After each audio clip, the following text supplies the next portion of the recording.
কামৰূপ জিলাৰ বনগাঁৱত ষষ্ঠ সংখ্যক ছাত্ৰ অলিম্পিক ৰাজ্যিক খেল অনুষ্ঠিত হয়। অসম ছাত্ৰ অলিম্পিক সন্থাৰ অধীনত আৰু বনগাঁও ক্ৰীড়া সন্থাৰ সহযোগত অনুষ্ঠিত হোৱা অসম ছাত্ৰ অলিম্পিক ৰাজ্যিক খেল। ৰাজ্যৰ প্ৰায় 12খন জিলাৰ খেলুৱৈয়ে অংশগ্ৰহণ কৰে এই প্ৰতিযোগিতাত। প্ৰতিযোগিতাত 12খন জিলাৰ 15গৰাকী খেলুৱৈয়ে অংশগ্ৰহণ কৰে।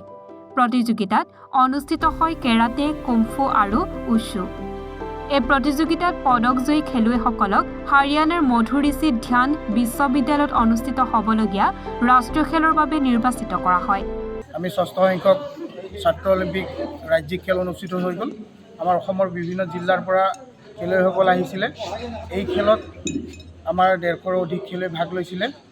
তাৰে ক্ষেত্ৰত বেষ্ট টীম পাবলৈ সক্ষম হৈছে নলবাৰী জিলাই আৰু ছেকেণ্ড বেষ্ট টীম হৈছে তামোলপুৰে। তো ভাল লাগিছে, আমাৰ খেলখন বহুত ভালভাৱে সুচাৰুৰূপে পৰিচালনা কৰিলোঁ। ইয়াত যিখিনি ল'ৰা ছোৱালীয়ে খেলি পেলাই মেডেল পাবলৈ সক্ষম হৈছে, সেইখিনি আমি অসম ছাত্ৰ অলিম্পিক সন্থাই আমাৰ হাৰিয়ানাত হ'বলগীয়া নেশ্যনেল গেমলৈ বাছনি হৈছে। যিখিনিয়ে গ'ল্ড, চিলভাৰ আৰু ব্ৰঞ্জ পাইছে, সেইখিনি খেলুৱৈ নেশ্যনেল খেললৈ বাছনি হৈছে। ছয়গাঁৱৰ পৰা ধ্ৰুৱজ্যোতি দাসৰ ৰিপৰ্ট, এনি ভাৰত 24।